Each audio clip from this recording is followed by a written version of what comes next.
Hello and welcome to the Premier Football Podcast. Good morning, even, and welcome to the Premier Football Podcast. We've got a jam-packed show today. This week's show is entitled "We Were Right About Absolutely Everything Except for West Ham."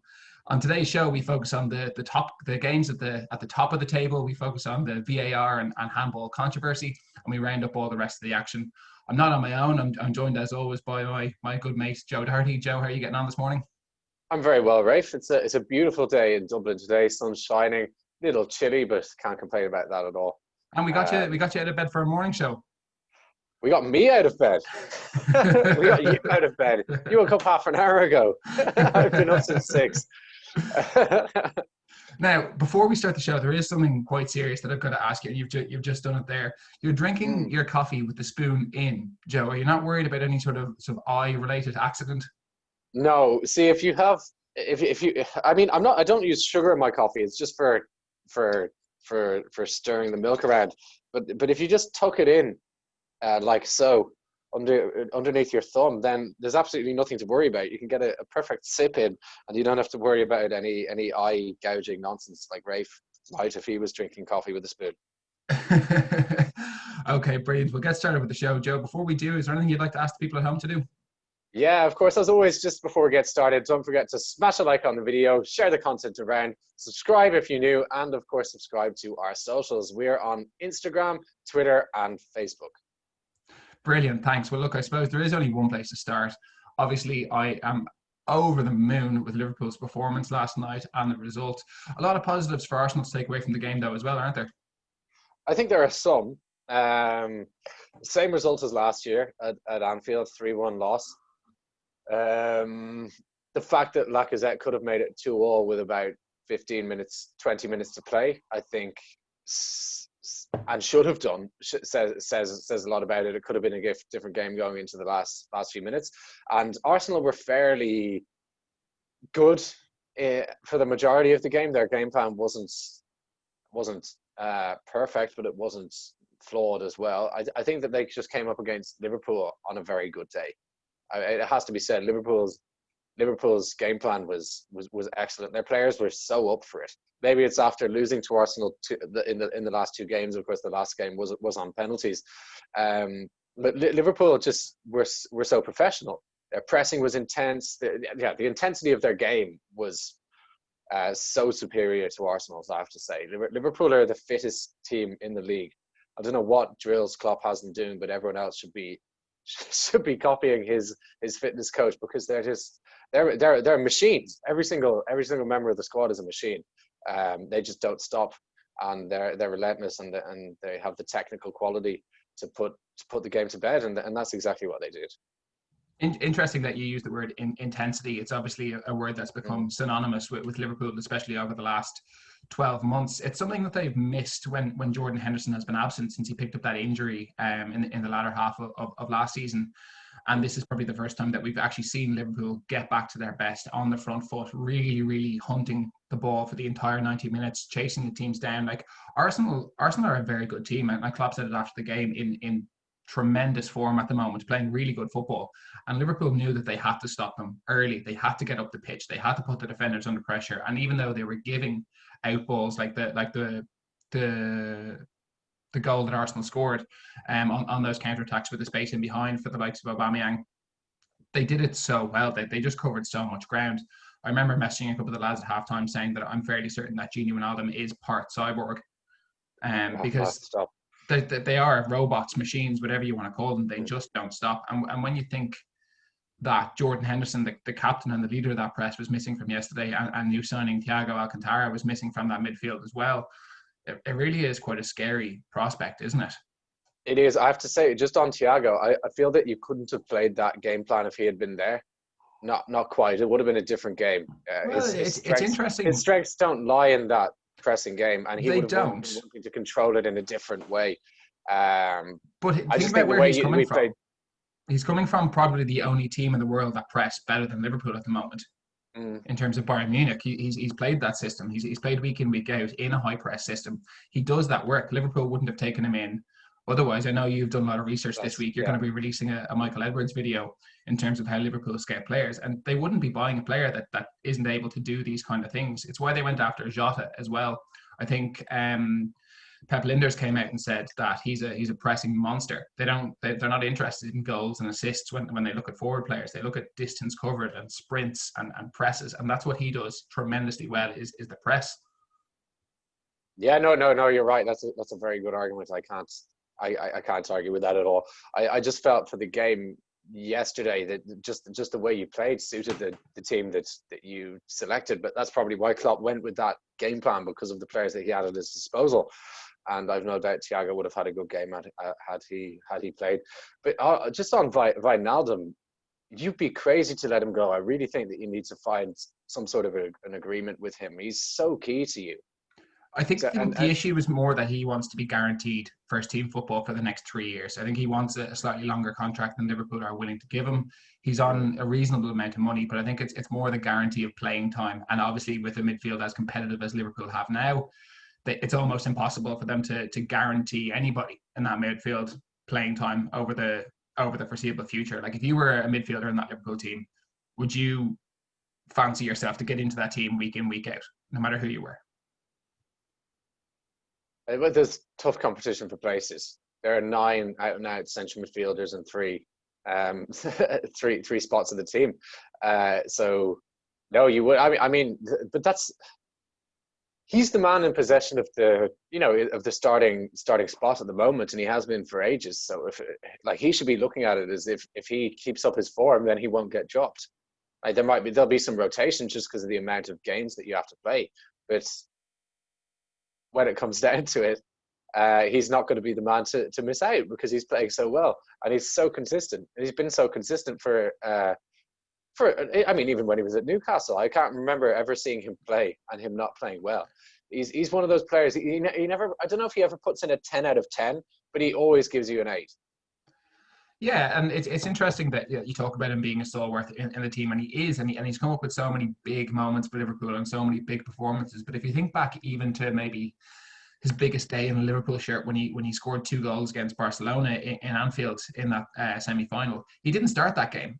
He didn't start the game in the new camp either. I think he did. He started as a striker in the new camp.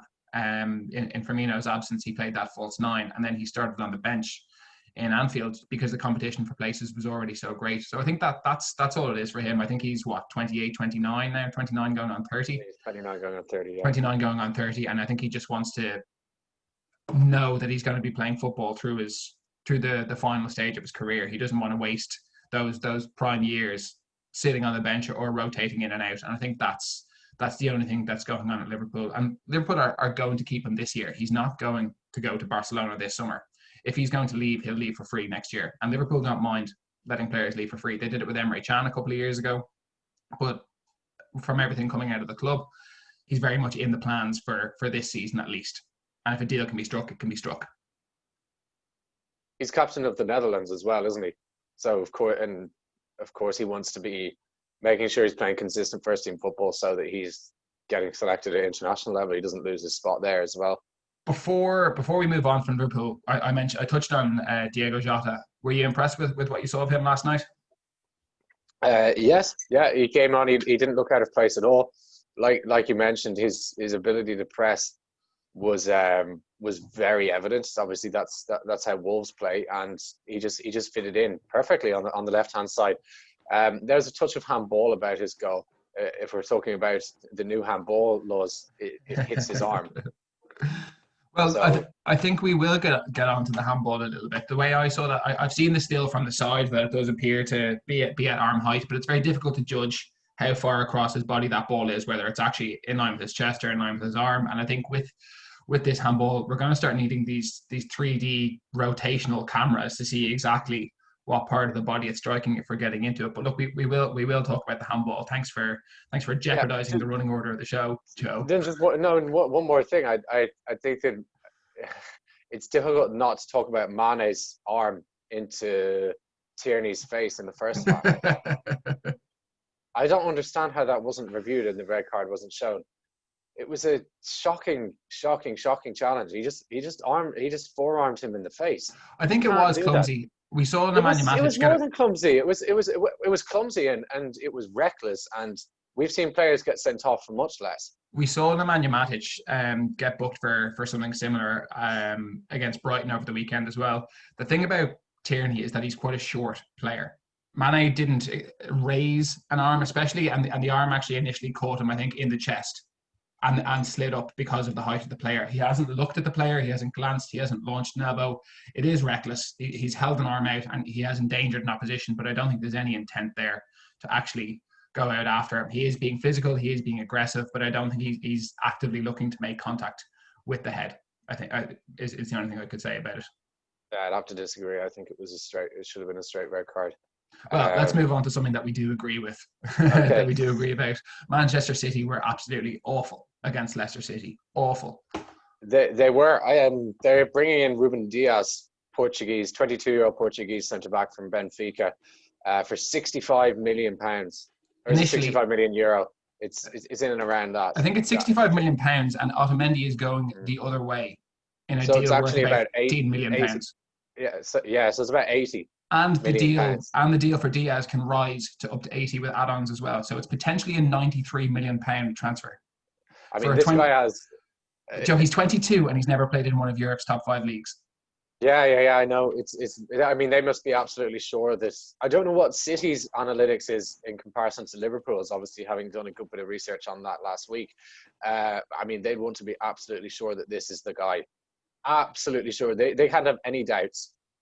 Because this is a ridiculous amount of money to go out on and spend on an untried centre back at but they Premier do this League all level. the time.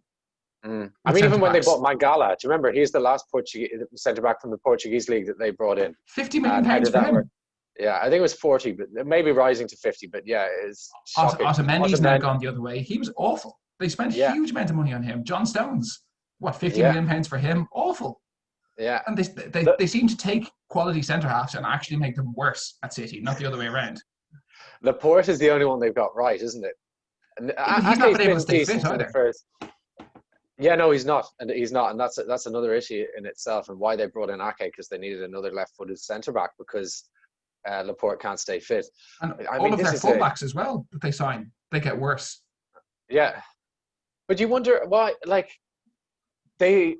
I'm trying to work it out. When they're on top form, they don't give the opposition a sniff. They can't get at the centre backs. But I'm not entirely sure that this new way of playing with both Rodri and Fernandinho sitting. I mean, this is compensating for losing David Silva, isn't it? That he doesn't, and Gundogan isn't fit, because he used to play one pivot and two false eights almost, number 10, Silva and De Bruyne, although they did obviously run around a lot, and now he's going with two out and out sixes. I mean, it's like when the Netherlands played Nigel de Jong and Mark van Bommel. I mean, they're just there or Liverpool playing Mascherano and Alonso, they're just there to kick people. Mascherano and Sissoko at times. Mascherano and Sissoko, yeah, they're just there to kick people.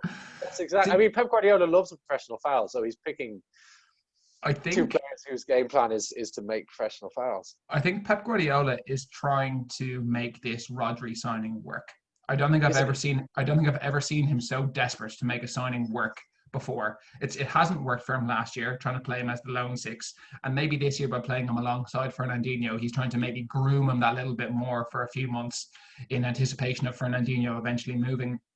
But what we saw from Liverpool last night was that their centre halves rarely need to do that much defending because the high press is working. City had all of their success, had their 100-point season when they had this high press and everyone was buying into it, when Aguero was buying into it, Sterling, Sané, the people up top were leading this. The midfield were on top of the defenders. There was no way out. And when you play two number sixes, that's one less player that's going to be pressing up the top, and it's more space for the opposition to play out. So you're allowing more gaps for the opposition to play out and find these passes in behind, these diagonal balls, the balls over the top, the balls into feet of the striker and then around the corner, whatever it is. And I think that's the issue with City. They've lost their hunger and their desire up the top of the pitch to chase the ball down, and they're short now man in midfield to help them do that. And without that press, their defenders are just getting exposed. And if there's something that we have learned about the City defenders over the last year, it's that they do not defend one-on-one. Yeah, I mean, if we're comparing City with Liverpool, how good are Liverpool's back four at playing the offside trap? Look at the amount of times Arsenal's forwards were caught offside last night. I think Klopp in his post-match interview said it was up to 70% of the time. Yeah. Leicester were just able to get in behind all day. The amount of cutbacks that they made, I mean, certainly for Vardy's goal that wasn't a penalty, just getting in down the right-hand side, Castagne, and then cutting it back. Well, I mean, what a finish, but I don't see Liverpool allowing those sort of chances to be created. No, well, I think Trent did make a mistake for the offside trap for the goal. He was not for the goal, for the Lacazette chance to bring it back to 2-2. Trent didn't get out in time. Yeah, he played him on. So they did make the mistake, but like you said, 70-80% of the time they're getting that right. They're timing it, because do you know what, they practice defending. I don't think the Pep Guardiola practices defending with Manchester City. No, Pep Guardiola has a thing for midfielders, so he just does passing. That's what they do. What's a rondo? Do you know a rondo? The training. I know a rondo. Yes. Yeah. From what I've read is that he that's his thing. His training always starts with rondos, so they have a big emphasis on passing and moving, which is such an important part of the game. But at the same time, you need to have your back five, and if you're playing with two defensive midfielders, they have to be in sync as well, and you have to be doing drills in which they're all involved too. And he just doesn't seem to be prioritizing that side of the game, and to the detriment. I mean, conceding 5 at home to Leicester are very good. But yeah, well, let's talk about Leicester there for a minute, if you don't mind. Yeah, they're excellent. I just think Jamie Vardy is one of the best strikers in Europe, and he has been since that breakout season when they won the league in 2015-16. His level hasn't dropped. I mean, when Ranieri got sacked, there was accusations that he wasn't trying, and I think that those are probably correct. But that aside, his level really hasn't dropped over those years, and he's not playing like a 33-year-old. I don't know how much that his decision to drop out of the England squad, to retire, plays into that, but he retains so much pace and sharpness, and his game is still very reminiscent of what it was in that season where they won the league, and he's absolutely lethal. That finish was the goal that wasn't a penalty was unbelievable. The little flick. I think we saw last year how good Leicester can be when they're good. You know, they really can do it with the best. They can be up there with the big boys. They were second for a long time last year.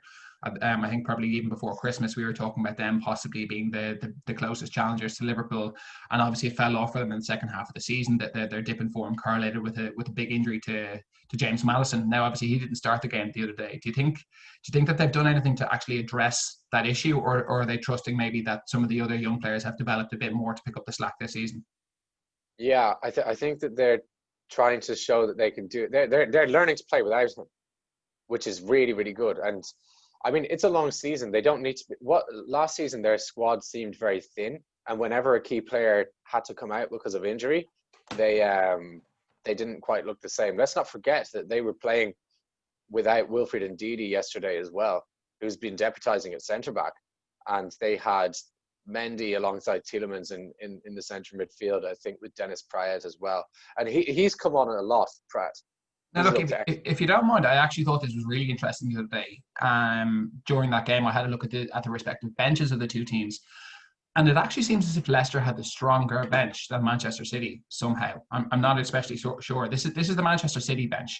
They had Zinchenko, Zach Stefan, Laporte, Fernan Torres, Liam Delap, Thomas Doyle, and Cole Palmer.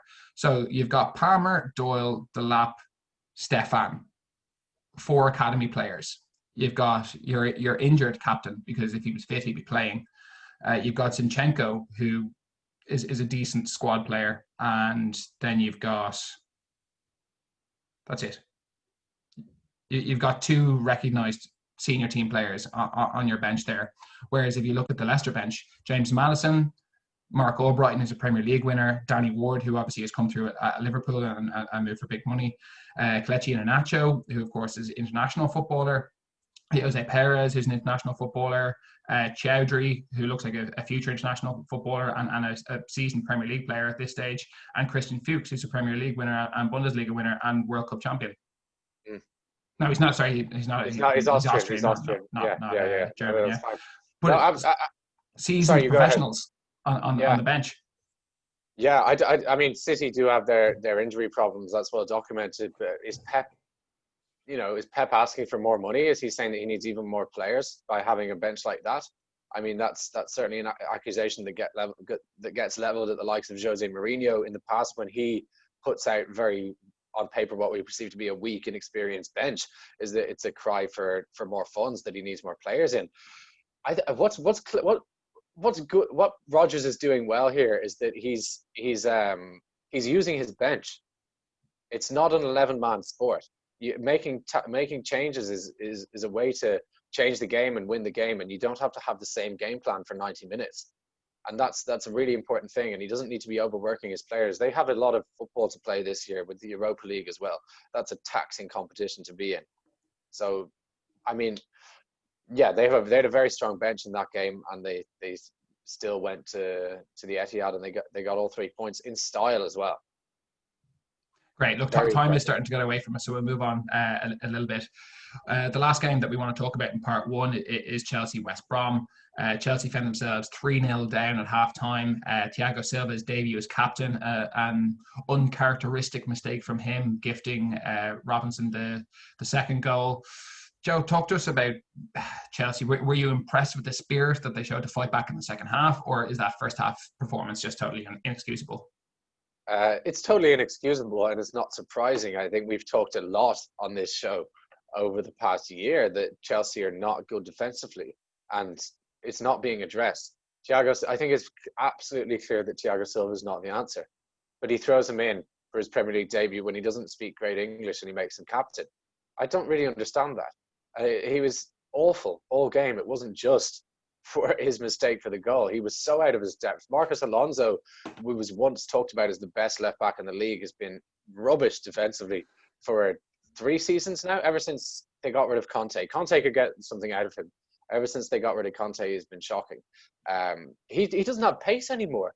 He was outpaced. You must have seen that clip going on Twitter where the West Brom player it just kicks it ahead of him and casually strolls past him. He's never really had pace, though. He's just always had a brilliant delivery into the box, and that was his strong point. He was allowed to play kind of high up the pitch in the Andy Robertson role, say on the left, where his job was more attacking than defending. He played as part of a back five, and they didn't really have the same emphasis on defence, because I think N'Golo Kante played in midfield and actually did a lot of the defensive work in behind him for him, and the system was kind of built around that. But Frank doesn't seem to recognize some of the defensive deficiencies of his players, or doesn't seem to plan for them. He just allows the same mistakes to seemingly happen every single week. Do you know what's mad? Playing Reece James and Alonso as fullbacks in a 4, who they don't like to defend. Reece James is great going forward, but he's not great defensively. And then they play Kante, but they don't play him as a DM. They play him as a box-to-box midfielder. So there's no defensive midfielders. So West Brom's forwards can just isolate Thiago Silva and was it Andreas Christensen? Yeah. And that's exactly what they did. I can't understand how even West Brom are not the best team, but the lack of awareness that Frank Lampard showed by setting up his team in that way with 2 attacking fullbacks and no defensive midfielder is shocking. And I mean, you asked at the start if I was impressed with their comeback.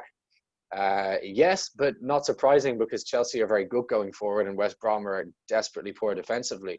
So once Chelsea started to put the pressure on, I think that draw was always going to happen. And Chelsea did play some good football, and certainly Callum Hudson-Odoi's goal was very well worked.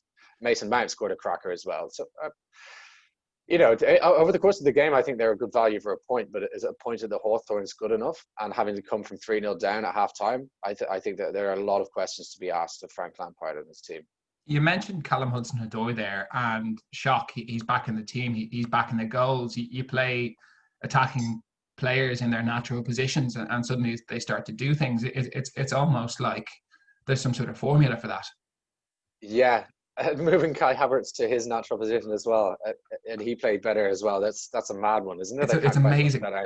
Yeah, but I mean, he's still Abraham got the winner, but he still he The played equaliser. Werner on the left wing. I've heard people say that Werner's a left winger. I'm not entirely sure that he is. I'm really not sure that he is. I think he's more of a poacher, and he's a quick poacher. He likes to play on the last man. He's very good at getting in behind as well. I think he has experience. Sorry, go on. No, he does have experience on the left, and I mean, But I agree with you. I think his best position probably is through the middle, and he'd probably tell you himself that he wants to play through the middle. And I don't think that he's an Aubameyang type. I don't think Chelsea are going to play the way that Arsenal play to accommodate Werner on the left in the way that Arsenal accommodate Aubameyang on the left, or that Liverpool play with their main goal scorers on the wings. It just doesn't seem that Chelsea are playing that. For all their good play going forward, I still can't work out what type of attacking side they are. What are their main moves? Because the goals that they scored were good pieces of individual play, or of two players linking up well naturally. Is he just relying on natural talents of his? Yeah, forward? well, they seem to do that to even quite a high extent last year, where they do just have so many talented attacking players that they seem to make things happen. The same kind of way we've seen at some of the biggest clubs in the world. Real Madrid was always kind of attack like that. You know, they just put the players out there and say, go and get goals. And their issue last year, their issue last year wasn't creating chances. It was actually putting them away. So I think by signing Werner, that was kind of the idea this year, was that they might actually put a few in the back of the net. But we've said it, we're blue in the face saying it, Joe. They don't defend, and that's their issue. It's not going forwards. You mentioned Real Madrid. They've always been very well coached at the back. What's Lampard doing? What's the coaching? If he's relying on natural talent going forward and they can't defend, what's he doing? I mean, that's like Jose Mourinho. He has always relied on natural talent going forward because he's so good at setting up his teams at the back. What's Frank Lampard doing? I'd love to ask Chelsea fans, because I don't get it. I do not get it. I think that it's very, very average. And we say he relies on natural talent, but he's playing everybody out of position up front. So he's not giving them he's not giving them a proper crack at the whip. Not at all. It's not happening for them, I'm afraid. Right, well, that's the end of part one. We'll move on now, and we'll have a look at some of the biggest controversies of the week. Obviously, there's the new handball interpretation has been incredibly topical over the last couple of weeks. And we'll have a look at maybe the way that VAR has been used a little bit differently this season. I suppose the only place to start, well, I say the only place to start, there are a few incidences, but we're going to go to Brighton, and we're going to have a look at their game against Manchester United, where Manchester United were awarded a penalty for handball by VAR after the final whistle. Joe, have you ever seen anything like this before? No, I haven't, Rafe, but I don't have any issue with it because it was a blatant penalty. What is Neil Maupay doing? It's shocking. He doesn't need to do that. No, he's protecting his face with his hand, like. Yeah, it's a complete lack of responsibility, and he owes his teammates a big apology. That is dreadful, absolutely dreadful. He's lost in the game, quite literally, because they did ever so well to come back. I mean, they should have put the game to bed way before they equalised. They hit the post more than any other team has done in a match. Yeah, I think they hit the woodwork 5 times. Yeah, Yeah, well, look, I suppose there are a few things we can take from this game. First, again, we were right. Well, you were right this time. United are absolutely awful, especially going backwards, defending. I mean, Brighton are by no means one of the best attacking teams in the league, but they carved open United every single time they had the ball. Like we said, they hit the woodwork 5 times. They had a penalty awarded. They had another penalty awarded that was chalked out. I'm not sure about that.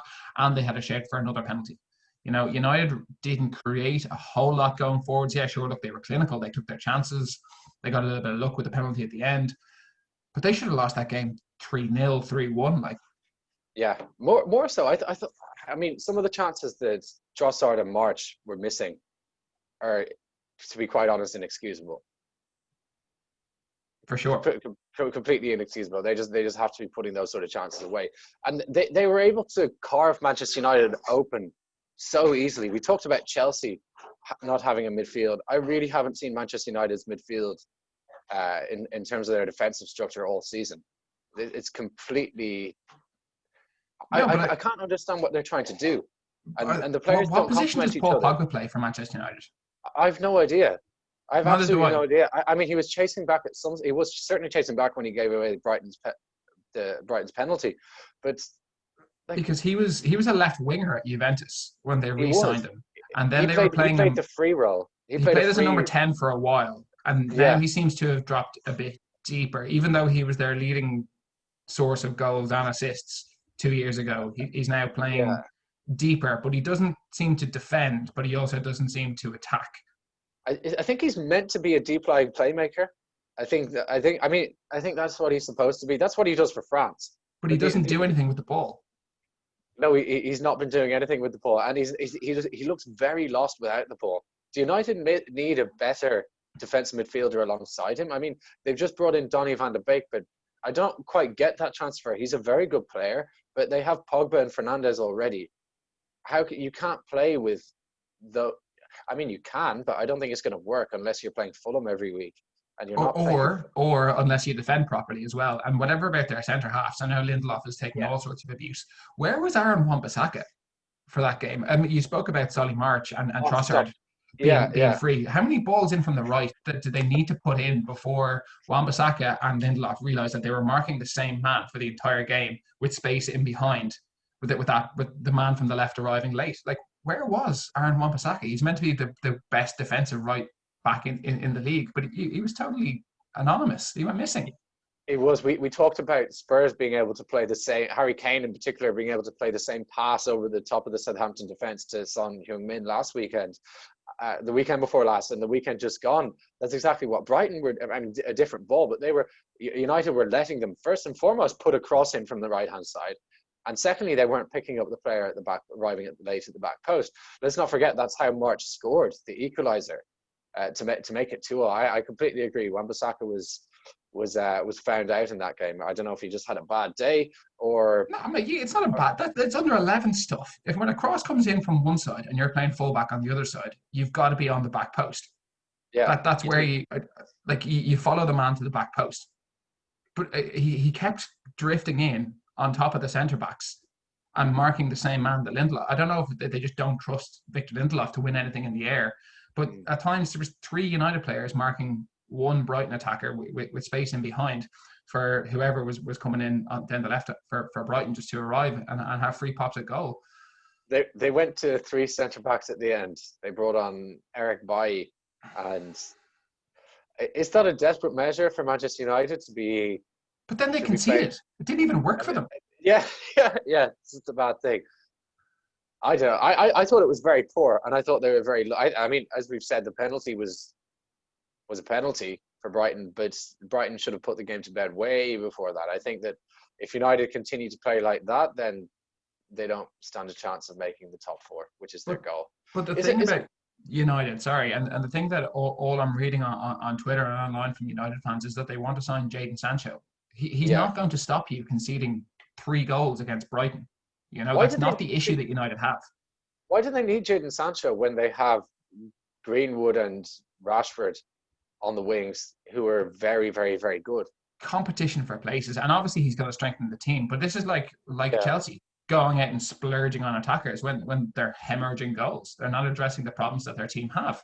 I think that the board will think that they signed Harry Maguire last summer for an astronomical fee, so that they have addressed. He has. But they would say, oh man, come on, we know how much the United board know about football. It's not very much. They would have thought that they addressed that issue. There's rumors that they're signing Alex Telles, Porto left back. But again, Luke Shaw's actually been all right of late. I don't quite think that that's the area that needs addressing. But I suppose as well, we have to remember that United have a lot of centre-backs. I think they have 7 first-team centre-backs. They still have the likes of Marcos Rojo on the books. Smalling is back at the club as well. They've refused to accept an offer from Roma yet. Yeah, Chris Smalling, Phil Jones. These are 3 players who haven't even made a matchday squad so far. Axel Tuanzebe, another centre-back.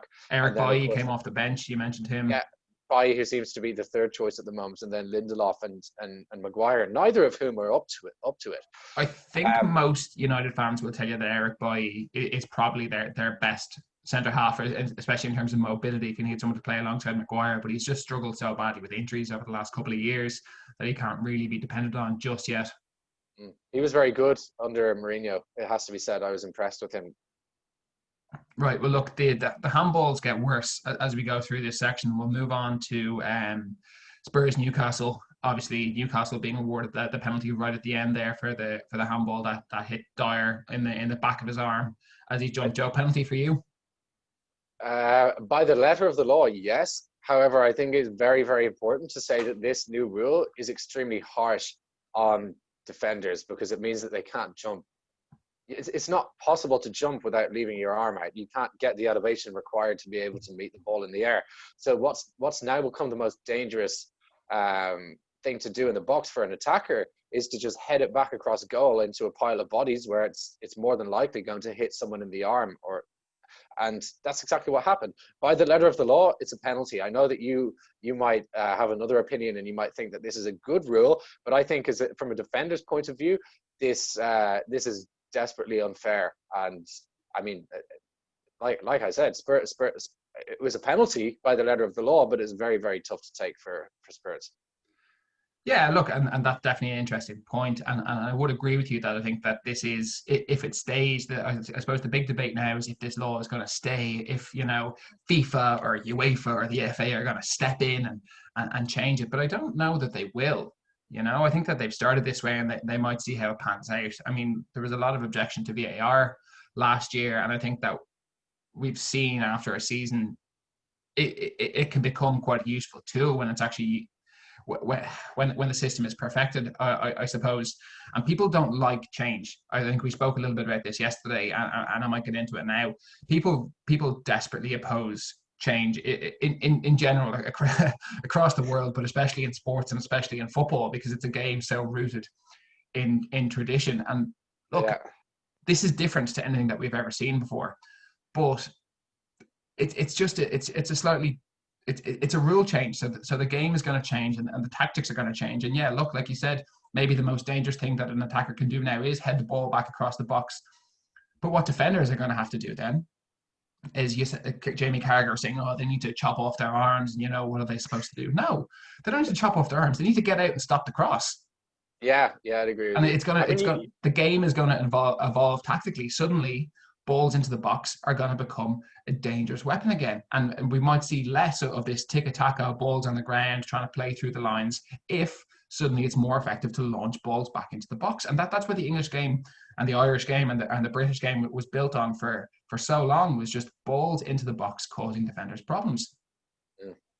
Yeah, I agree. And I mean, it adds a lot of drama for the time being while teams are getting accustomed to it.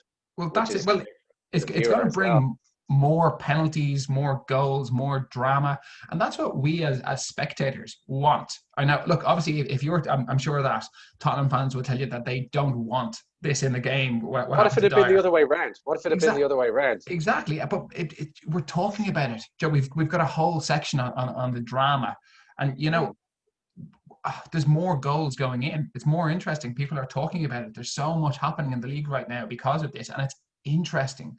It's keeping people glued to their seats. Goals are few and far between normally in football, but they've been flying in this year, and it's brilliant. Yeah. That they're permanently adapting rules in sports. In rugby, they're trying to keep the ball in play for longer. They're trying to stop people kicking it out. They're trying to reduce the scrum time to make it more interesting for people, because ultimately these games they're entertainment. They're spectator driven. You look at other sports again. You look at hockey. If the ball hits your foot, it's a free or a short corner, regardless of how intentional it was, what position your foot was in, if you could get out of the way, how close you were. And you just don't argue about it. It's just one of the laws. If it hits your foot, free. Get on with it. Get back. Move on. And it can be really tough. And players do actively target your feet to try buy those. And players are going to be targeting hands now as well. And it's a new element to cricket. LBW. You can't be like, I didn't mean to hang my foot there. No, it's a great ball. He's caught me out. It's a new tactical element of the game, and a lot of people aren't going to like it. But I think we spoke about this yesterday as well. People didn't like squad numbers, Joe. People didn't like the white ball. People didn't like the offside law. All of these things were opposed at some stage, still are opposed by some people. But I think ultimately it makes the game more exciting, and most importantly, it brings that clarity to the game. Last year, always when the VAR was coming in, we need consistency, we need clarity, we need one law. It's not if it strikes you two passes before, or 3 passes before, or, oh, is his hand in a natural position? Was it going up? Was it going down? I think this is brilliant because it's the most fair way to do it. If the ball hits you on the arm below the shirt sleeve, it's a free or a penalty or whatever it is. And there's no discussion, there's no debate, there's no objectivity to it. I think we spoke about Jota's handball. Maybe the camera angles need to improve a little bit, so that we can actually see, we're not getting a side-on clip or straight-on clip. You can see multiple angles of the same incident. Or maybe the consistency of the decision needs to improve. If it hits the arm at all below shirt sleeve level, then it's a free kick or a penalty, right? Well, with Jota, I'm just not sure that it hit the arm. I think it might have hit his chest, and there was a similar one, I think, with Jordan Henderson last year, just with the angle that you can see it. But yeah, look, if it had hit him at the arm, it should have been choked out. And I'll agree with you there if there was contact with it, and that would be consistency. So I think that's ultimately what football fans want, is consistency first and foremost. They'll get used to the small rule changes. In 2 years, people won't be talking about, oh, this isn't the way it used to be. Like, you don't hear, we used to hear a lot of it. Oh, you can't tackle like that in this day and age. You don't hear that anymore. People just don't tackle like that, Yeah, I know. Change is good. Well, it can be, but I think in this case it's making things clearer, and it's making things more exciting as well. Yeah, I'd like to hear what other people have to say about that. I do think it's an interesting point that you've made, and I don't entirely disagree with you.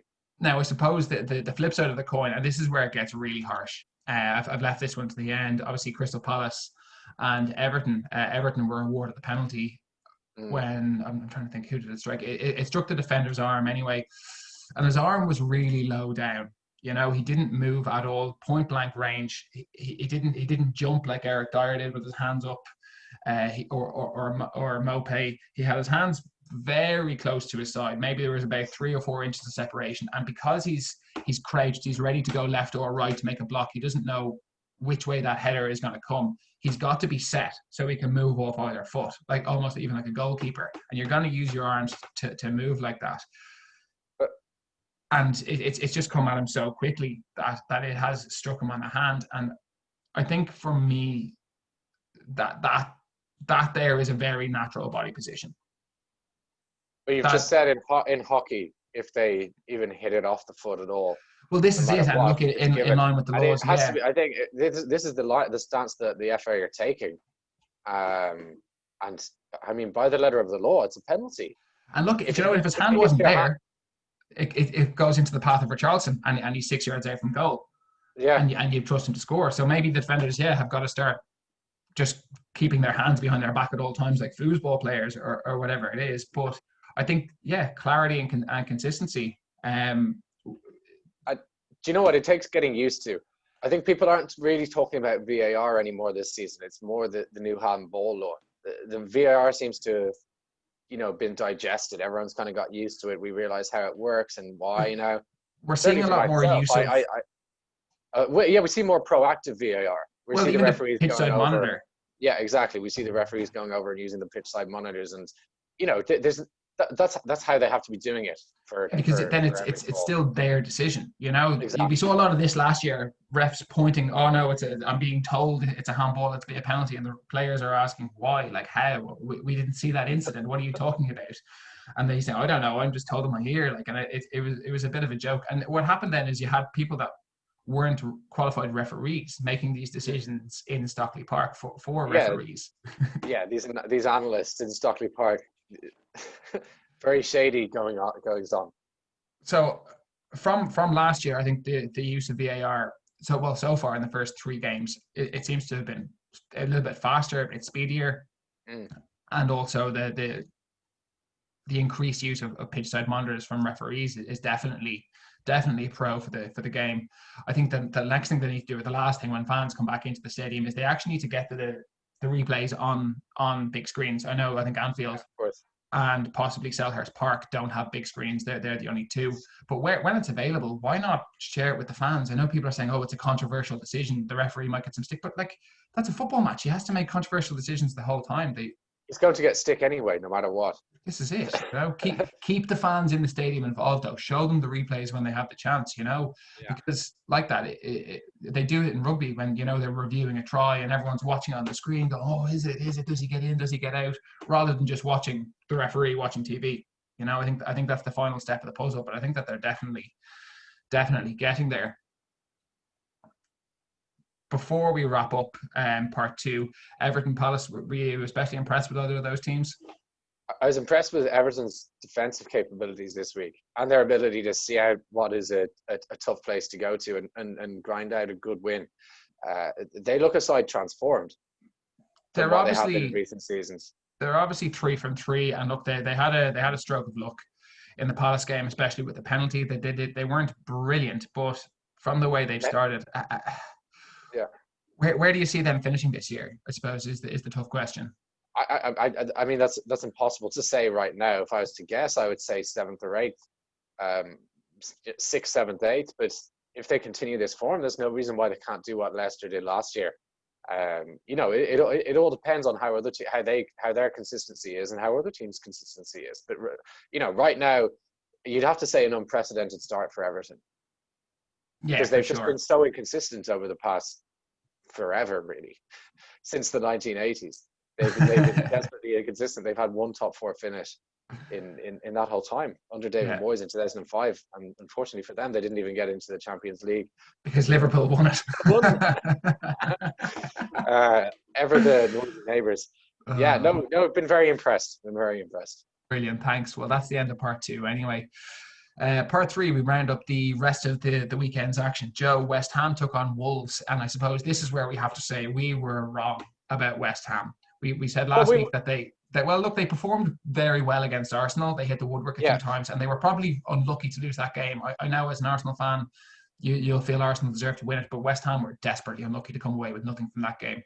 Well, West Ham were we talked about it last week. West Ham were very good, but Arsenal had 2 chances and they put them away. Where they were able to carve West Ham open. From where we spoke about West Ham being though, and the dire situation, and we both nailed them on to get relegated.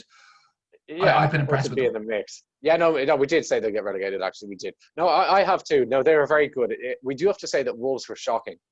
Do you think that Wolves' transfer business is going to come back to haunt? They've let Doherty go for what seems to be peanuts. They brought in Nelson Semedo from Barcelona, who look, he might need a little bit of time to settle as well. They let Jota go, which I think let Jota go.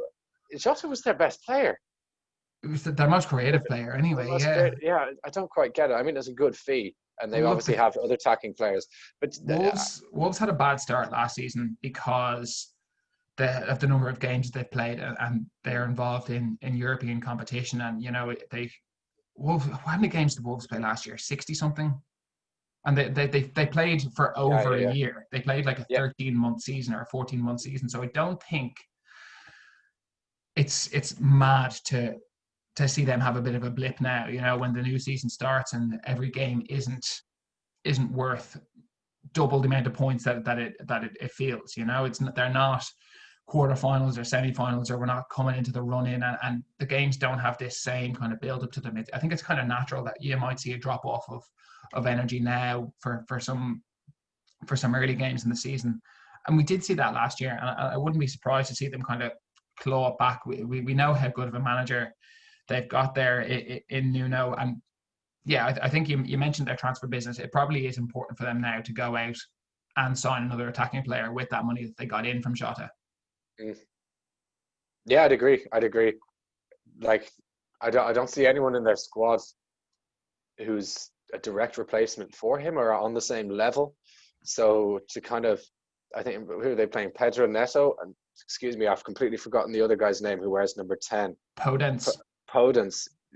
I'm just not entirely convinced that they're at the same level as Jota.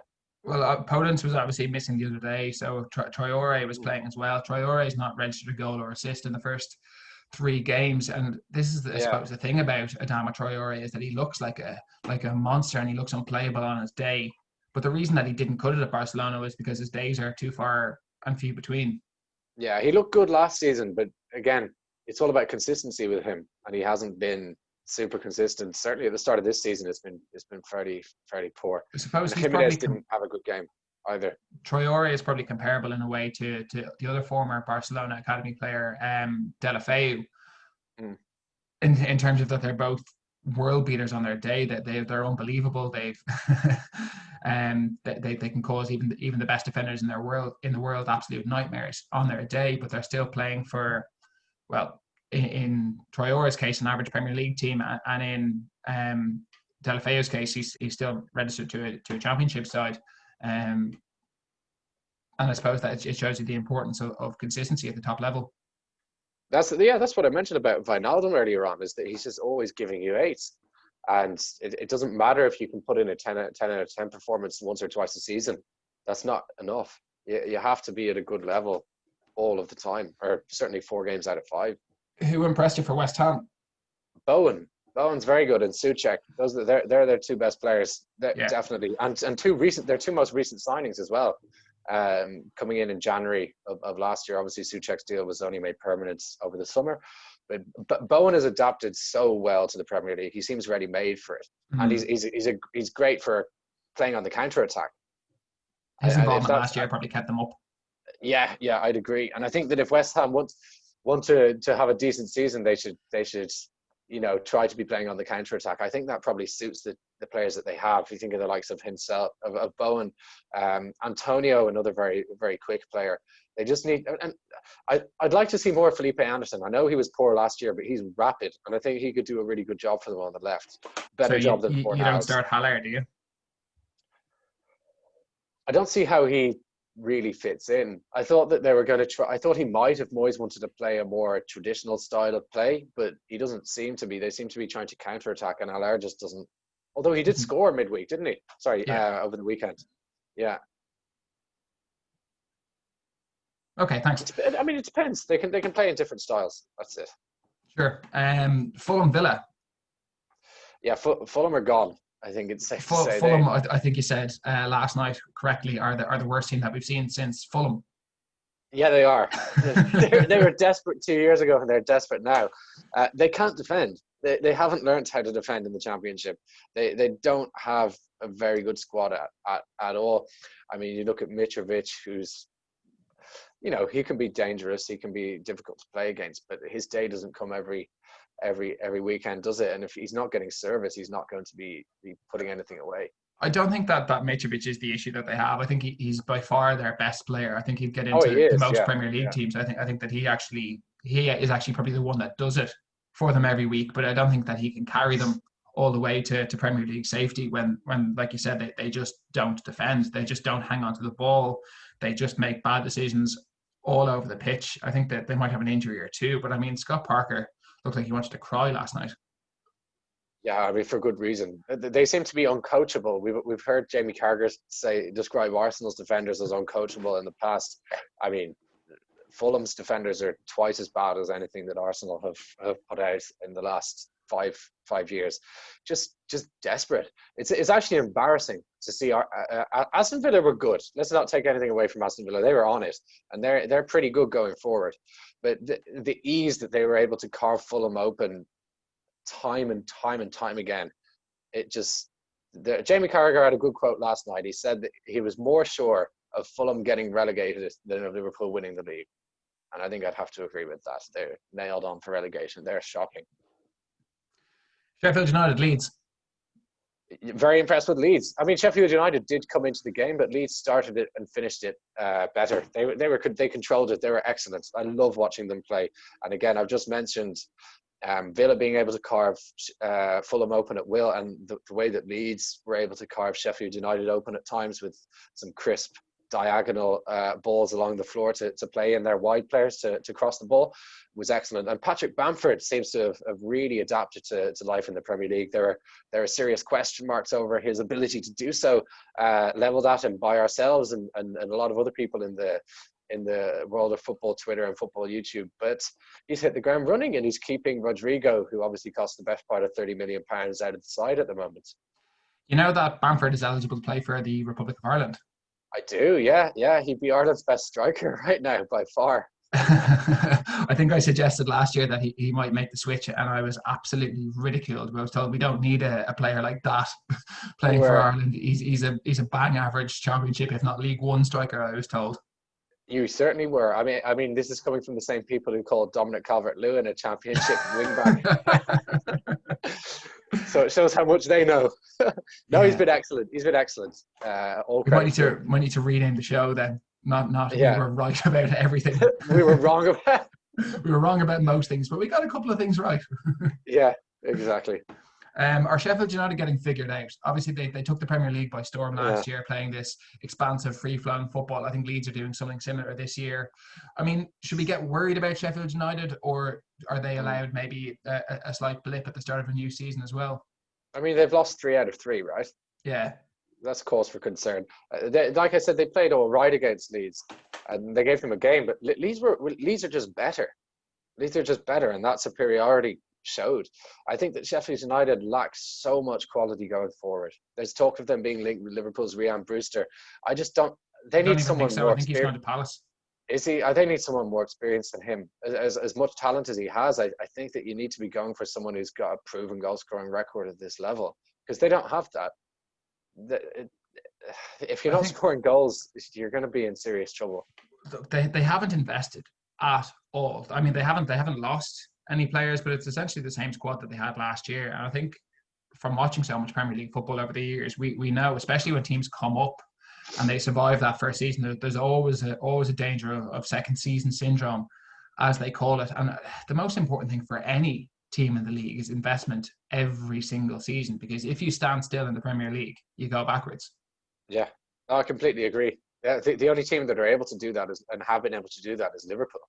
But they haven't even. They No, did no, it no. the Two year years ago, before last. 2 years ago, they did. They did, Yeah, and they won the league. But that's a unique case in that they really had it. Like Liverpool probably should have won the league anyway that season when they finished second, and they won the Champions League. and they won the Champions League. Yeah, so they were really set, and they did have that squad didn't need changes. But Sheffield United, that's not the case of Sheffield United. They did well Certainly not. they did very well last season. They performed well beyond their capabilities and their expectations. But you can't. I mean, I do worry for them if they don't make signings. But the thing is, now we're going into the last week of the transfer window, and the sort of signings that get. I mean, when you're in poor form, you panic buy, Of course. and you bring in players that you might not necessarily need or who don't fit in because you haven't done the research into them. You haven't planned. No, I think you're absolutely bang on there. I think that they do need to get somebody in, possibly a creative midfielder or a goal scorer. Obviously, they were missing John Egan for that game, but they didn't defend well at all, which is probably the biggest worry for them. They were so consistent, especially at defending last season. So definitely cause for concern for Walter there. The last game that we want to have a look at, Southampton Burnley, 1-0 Southampton. Danny Ings again. Yeah, Danny Ings is. I think as long as Southampton keep hold of Danny Ings, they'll be all right. Because I think they'll be better than all right. Yeah, he's going to be pushing for 20 Premier League goals every season by the looks of things. He's a great striker. He's very comfortable at this level, and Southampton don't really seem to be missing Højbjerg, who they obviously let join Spurs, who hasn't had a great start for Spurs. No, and I read this week that Ings actually was linked with Spurs as well if he was going to be going anywhere. Yeah. But I think, look, they'll do very well to keep hold of him. He's probably worth more to them than any money that can be offered, unless he's in a case where he's got a year left in his deal. I think you hang on to him and you just wait. Yeah. Because he's going to keep you in the top half of the league, never mind keep you in the league. He is. Burnley, on the other side, are a team that haven't invested again. It's similar to Sheffield United, isn't it? They're just stagnant, and we've seen this time and again. It's obviously a bit different to Sheffield United because they're an established Premier League team at this stage. But we've seen so many times over the years clubs who are established in the Premier League fail to progress in terms of their transfers and their style of play, and things just get tired and the players get bored of the manager's ideas, and it doesn't end well. Whether or not that'll happen to Burnley remains to be seen, but they're not the same side that they were a few years ago. I think we saw at the end of last season at Burnley, there was a lot of discontent between some of the players and the board. They weren't being offered new contracts, and they were being released. They didn't want to stay. The atmosphere wasn't great at the club. I think that there's a lot of talk of the owners potentially selling it, and there's a takeover potentially in the works. But what that means is that they're not going to invest at all in the playing squad if there's a chance that they're going to sell it, because it's just not worth it to them. So I think Burnley fans are really hoping and praying that this takeover is going to come. But it's not going to happen before the window shuts, and they're not going to have the players they need coming into the season. So I definitely do worry about Burnley, especially if Tarkowski leaves. Yeah, absolutely. I mean, they rejected £30 million from Leicester, didn't they? Do you reckon Leicester will go back in with 40? I think that'll be pushing it for a player. Like I said, with Danny Ings, I think if you're Burnley, you do not accept an offer for him, because once you let him go, you're done. It depends how much your Premier League safety is worth to you. Obviously, if the owners are looking to cash in and run, it might be something that they might try. But I mean, if they sell him and then the takeover bid goes south, they're going to get relegated, and the club's going to be worth half as much as it is now. So I think for everybody at Burnley, it's very important that they keep hold of any of the assets that they do have and desperately try to get some sort of reinforcements in midfield, definitely as well. I mean, Burnley will get goals through Chris Wood and Barnes and Vidra. They're not top Premier League strikers, but they will get you goals. They will do a job. Sean Dyche will have them organised in defence, and they will be tough to beat. But I think they need something in midfield, some sort of creativity, someone to go out and win them the game. Like, they missed Jeff Hendrick, actually, and he's obviously one that they allowed the contract to run down, and he didn't choose to renew. And he does have a bit of quality about him. I did call him a bang average centre midfielder, but he is an average Premier League centre midfielder, but he's a good average Premier League centre midfielder, and he does have a bit of something about him. And Burnley definitely miss him. He was one of their better players. And you're completely right. I think as well as lacking quality across the pitch, but especially in midfield, their squad is paper thin. It really is. They just don't have the strength and depth. We saw that. I think they were missing me and Tarkowski over the weekend, and it was very comfortable for Southampton. Okay, well, look, thanks, Joe. Excuse me. That brings us to the end of the show. Thanks so much for joining me today. I hope you enjoyed it. Rafe, as always, I enjoyed it. It was nice to do a morning show. I have the week off work, so it's nice to have a bit of time to be able to do that. It's great. Enjoyed it. Yeah, well, now you can do the work of putting it together and getting it up nice and promptly this afternoon for everybody at home. If you are still watching at home, now is the time for you to please subscribe to the channel. Smash a like on the video, as Joe would say. We're on all the socials as well: Instagram, Facebook, Twitter, wherever it is that you want to find us. We're on Spotify as well. If you can't catch the pod on YouTube, probably a bit late to say that at the end of the show, but for next week anyway. As always, I've been Rafe Garland. Thanks very much, Joe. Thanks. Thank you, Rafe.